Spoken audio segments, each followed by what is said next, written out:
up, Leeds? It's a snowy all day today. Not enough snow in Beeston for my liking, but you never know, I might get some as the day moves on. On this coronavirus extraordinary episode of Light on Leeds, I have got Chesca Joy coming to speak to me. She is the artistic director and founder of Imagine If Theatre Company. I have a great chat with her. She's a very interesting person, and I'm sure that you'll all enjoy it. Have a listen. On this coronavirus extraordinary episode of Light on Leeds, I have got Chesca Joy, who has remotely connected to speak to me today. Hello, Chesca. Hello, how are you? I'm very well, thank you very much. Thank you for connecting with me today. It's okay. So you are the founder and artistic director of the Imagine If Theatre Company. Yes. Can you tell me how you got started in that? Have you always been interested in theatre? Yeah, I think I was always a bit of an actress growing up, and I started acting. There was no access where I lived, where I came from. There was nothing for theatre until I went to high school, and I started, doing all the drama lessons, being involved in the drama groups after school, and I started writing at school, but I didn't realise I started writing at school. Basically, I was a little bit cheeky sometimes, and sometimes would get put in isolation. Do you know what that is?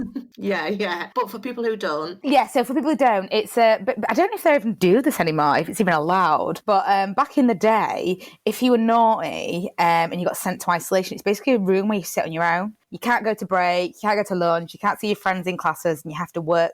It's like lockdown. You have to work remotely. And I was just really bored in isolation one day, so I just started writing loads of quite, not, I won't say aggressive, but kind of saying I shouldn't be here, like this is not right, poems in isolation. Yeah. And they actually ended up getting read out in my year group's assembly because they were really good. So it was really weird because I was getting praised for my writing, but I was in isolation. So yeah, I didn't realise that's kind of when I guess I started writing, and it was about what I saw, what was wrong in the world, I guess. So it's quite interesting that it's carried through kind of all my life to what I do now, yeah. And so when you started with your poetry, is that when you started to get involved in theatre work and acting? Yes, I started being involved in drama at the same time in secondary school. And I used to do all the shows. I did all the shows at school. And then I did the National Theatre, the National Youth Theatre, when I was about 15. And we kind of got through all the rounds. So we got to perform in the West End, in the Olivier. And for a girl from Cass, that was just like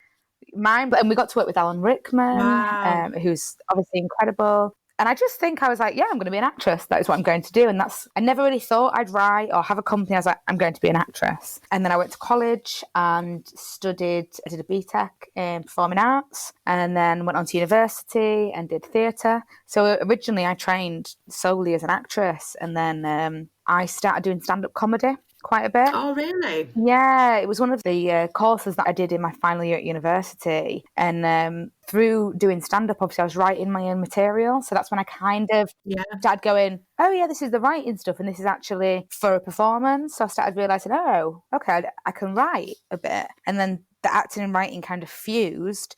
And I think the kind of social change maker inside of me, the angry 14-year-old girl in isolation, wanted to make a difference as well. And that's kind of where Imagine If came from. So your Imagine If Theatre Company, how did you even formulate the idea about, going from acting and doing stand-up? What led you down that path? I think what it was because I've obviously always been involved in theatre and the arts. I think I was just really pissed off, to be honest. I think I was really quite pissed off a lot at the arts and at how middle class it was, and how non-accessible, and how there was lots of claims. I saw lots and lots of companies saying, oh, we're doing this massive show, and that they were making a difference to people's lives through it. But they weren't. And I was like, you can't do that. You can't helicopter into a society and take somebody's story and exploit it for commercial gain. That's not okay. So I was like, well, I'm going to do it. If I'm going to make shit hot, amazing theatre with a social message, and I'm going to make sure the people who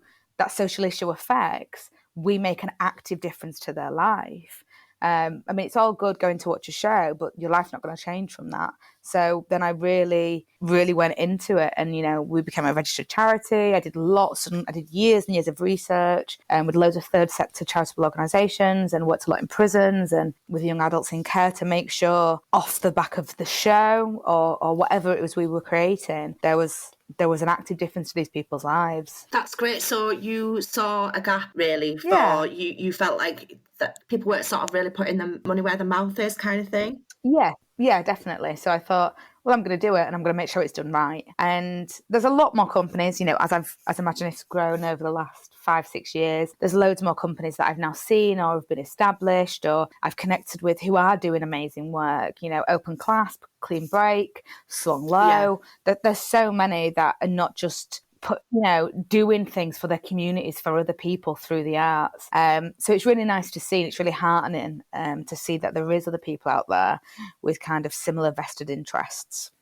So what kind of places do you take your plays and performances to? So we take them to theatres, big theatres, regional theatres, Edinburgh Fringe Festival, to make sure we reach audiences, because at the end of the day we are a theatre company, and that's what we do first and foremost, but also to educate the public. So people leave and go, oh, I didn't even know that happened in the world, or just to kind of show them a different side of what goes on sometimes. And then we also take it to community centres, sometimes to specialised centres. So like the last tour, Jadek went to a centre where a lot of blind and visually impaired people were, and to Polish community centres where everybody who goes there is of Polish heritage. And we also take all our work into prisons across the UK. And again, we don't just take a show in and then disappear. We do intensive workshops after that. We signpost people to, certain therapies, psychotherapy, victim awareness. And then we usually continue to work with them for as long as each individual needs. So as well as getting to watch the show, they get all that as well. And do you get lots of great feedback from those groups? Yeah. It's really amazing, the kind of feedback we've had. Lots of people in prison think we've written about them, their life, and I don't even know them, and because they relate so much. That's why, as a writer, I do so much research to make sure it is as relatable as possible, but also true to the root of the cause and true to the characters. So yes. That's a huge responsibility for you then, isn't it? Yes. Yeah, it is. But I've got an amazing team around me that's grown with the company over the last few years, and we've got some amazing partners in place. So it's a real team effort. And how has this horrible, crazy old year affected your work? So with Imagine If, it's kind of been different. The first lockdown, it really kind of hit. And to make sure we survived, obviously, we work in two of the biggest and most underfunded sectors in the world. We work in the arts and we work in the criminal justice sector. So most of my staff got furloughed. We honoured all our freelance contracts. And then I just kind of took over everything to make sure Imagine If survived. Obviously, we couldn't tour work to any theatres. A lot of our face-to-face workshops stopped, but we made sure we took on some support workers, because a lot of people we work with have additional needs, from homelessness to unemployment to vulnerability. So we started ringing them every week. Yeah. Every single week we were ringing them, sending them letters, sending them emails, texts, creative learning packs. We even to the point it got to, we were organising and delivering food for people. Wow. Yeah, and then we started doing some stuff as the lockdown started easing. We started doing some online work. So we've recently just done a documentary called Free as a Bird. And that's all with non-actors, people who've worked with us, from over the last about 4 or 5 years, who've worked with us since being in prison, and to their release. So I'll send you a link to that as well. Oh, that'd be fantastic. Yeah, I'd love to see that. But at the moment, we're kind of, this lockdown, we feel quite a lot more prepared for. So we're still running our face, because we're classed, a lot of the work we do, even though it is creative and it is the arts, is classed as a support service. So even though we're allowed groups, we're doing one-to-one support. So our office in Leeds is still open to people. We have trained support workers in place, trained directors in place. So they're getting help with mental health, with addiction, with employment issues, as well as getting to express themselves creatively, to get out any anger or just to give them a platform to have their voice heard. So they're still doing poems with us. They're helping us create a new short film that we'll be shooting later on this year. And we're looking at doing a podcast as well. So we're doing the best we can to kind of work-wise. Yes, it's hit us hard, as it has done so many in the arts, but we're just really adapting.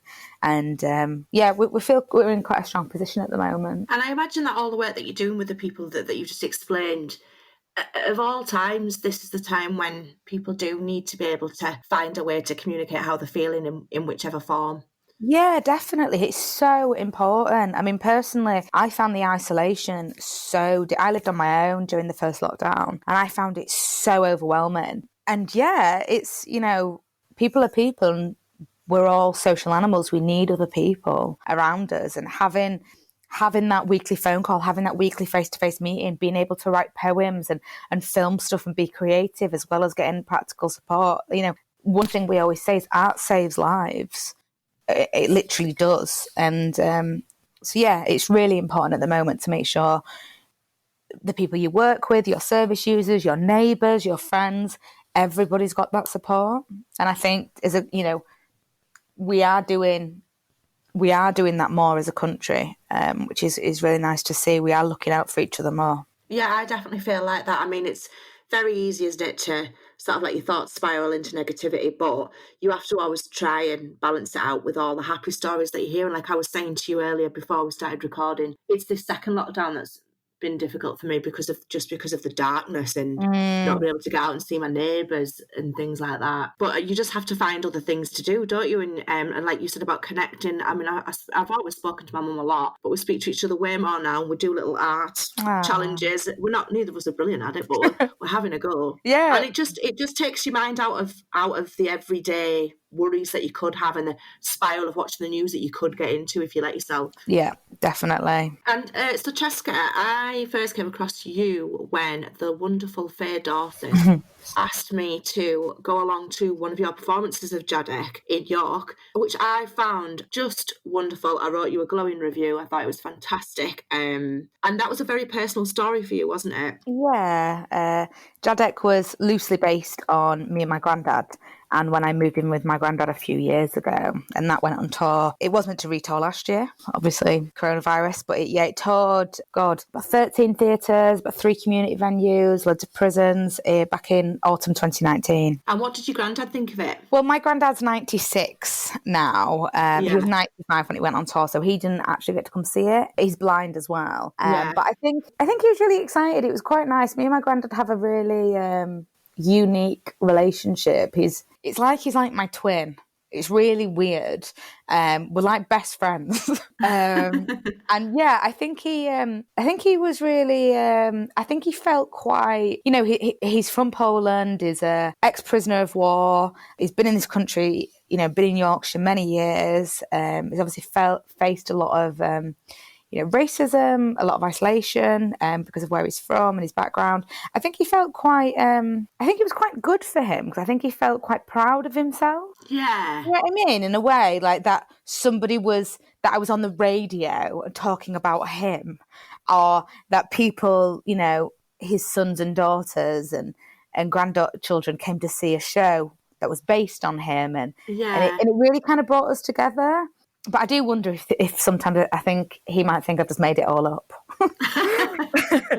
But, yeah. Well, I don't mind how much of it is fact and fiction. I really enjoyed it. And I got that feeling from the play as well, that you have a very special relationship with each other. Yeah. I mean, obviously it is semi-autobiographical because, again, I'm not just going to take what's happened to him in his life or what's happened to me in my life and exploit it. I don't think that's okay to do, but I'm going to take the truth from it. And again, I want to make it relatable. So again, I did lots of research with war veterans and people with post-traumatic stress disorder, people who are blind, with Polish heritage, to make sure it was more relatable to other people. And obviously it is a play. It is a work of fiction, so I could dramatise it. But yeah, some of the basis of the two characters is very, very true. I really especially loved, there was a whole series of jokes with the Alexa. Oh, God. Alexa. Yeah. I thought that was great. And there was a bit with a joke as well. Where you had to know Polish for a certain word. Yeah, so basically, when I lived with my granddad, so this is true because my granddad's a bugger.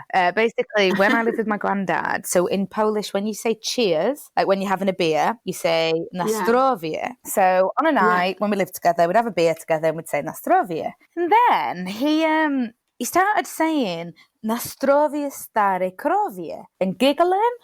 And I'm like, oh, what does that mean? Like, I know Polish, I can speak it, but I'm born and bred in Britain and I didn't get taught it, so I can't speak it fluently. And he was like, oh, it means nothing. Sorry about my really bad Polish accent, by the way. I end up sounding Russian. But he's like, oh, it's mean nothing, just Polish saying. And I was like, okay. And he kept saying it for like months and like giggling. And then I looked online and I found out for months, my granddad was saying to me, when we were saying cheers with a beer on a night, he was saying, cheers, you old cow, and laughing to himself. He's he's a bugger. So yeah, that was something true that went into the play. And I did love that there was a lot of Polish people in the audience, and yes, yeah, that's exactly what I was going to say. Yeah, I heard them get the joke before I got the joke. Yeah, because I think in the play, the Polish people get it at the beginning because they hear Stary Krowie. Yeah. And the English people don't get it till right at the end.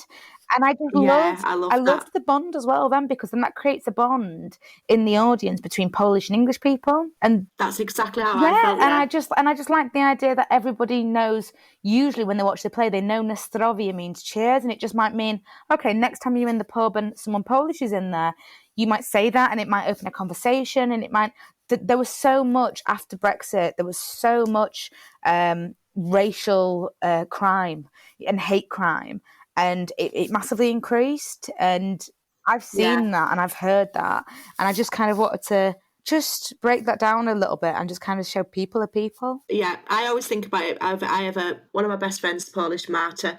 She's just one of the most beautiful, brilliant people. She tells the best Polish stories, and whenever I say cheese with her, I always think about your granddad. Bless. And so have you got lots of exciting things coming up? Yeah, so again, we've just shot and produced this documentary, Free as a Bird. I'm working on a digital performance, kind of like a short film at the moment, which we're going to have everybody who attends Phoenix, so people with convictions in it, and that'll be going to prisons across the country. So it'll be an exciting form of entertainment as well as educational, because it'll have an educational workbook in it. I might be doing a spin-off of Jadek digitally, loosely called My Old Man.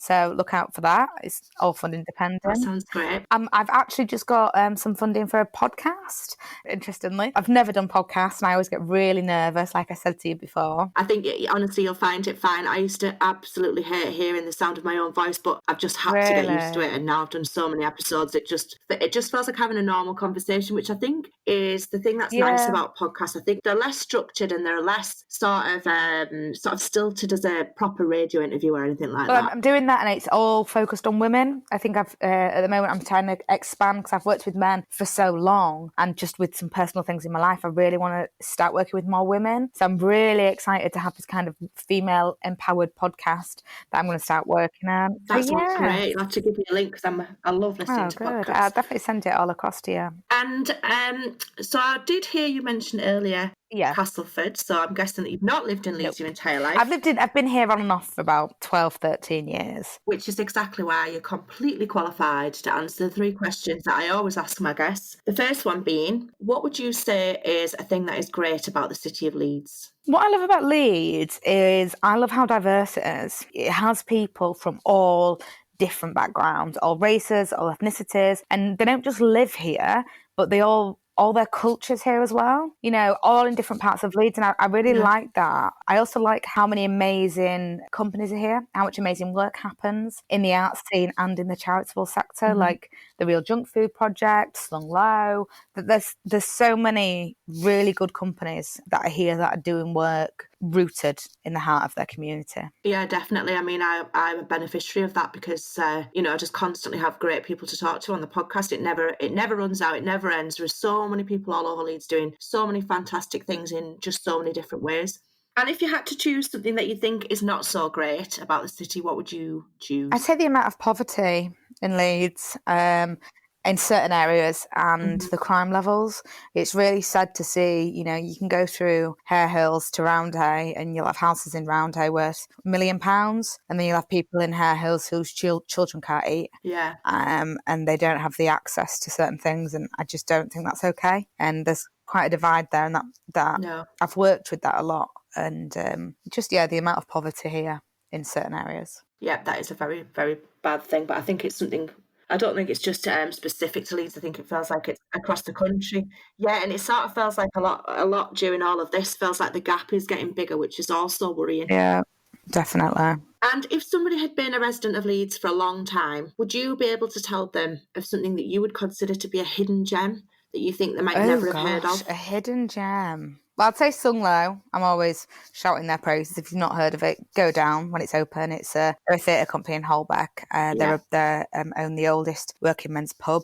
What else would be a hidden gem in Leeds? I think I'm gonna have to email you my answer to that. I can't. I can't You think. can send it Yeah, on there's later. lots. I think if someone's lived here a long time, they'd probably know about it. But I'll have a real good think. Yeah, have a good think. What will you be doing with the rest of your day today, Chesca? Today I'm going back to work. I've got lots, lots and lots of work to do, and then I'm going to see my granddad tonight. Oh, that sounds Yeah, lovely. it's all COVID secure. Please do pass on my love to him. I'm his carer. That's why I'm going to see him because Yeah. just so Yeah, do please I don't get in trouble. do please say hello to him from me. I will do. We usually ask people if they've got a song, and you didn't have one in particular that you had to put out there, but I've chosen a song on your behalf. It was sent to me by Lucy Meredith, who is one of the Bramley Mermaids. She's been a previous podcast guest, and it is by MFTA Kirkstall, which is a communal musical commune. And I felt like it was very fitting, the song that they've written. And this is a little blurb about the song. It says, "We wrote the song together. It's about making a home in Yorkshire, whether you come from here or not, and then being welcoming to others who are trying to do the same." So I just thought that fits really nicely. Oh, lovely. Definitely. So you'll have to have a listen when I get it out there. Fab. Thank you so much, Hazel. Thank you, you too, and enjoy the rest of your day. And give big love to your granddad. I will do. Take care. Bye-bye. What's happening in this great city? Right on Leeds, we'll tell you. But wait a minute. Right on Leeds.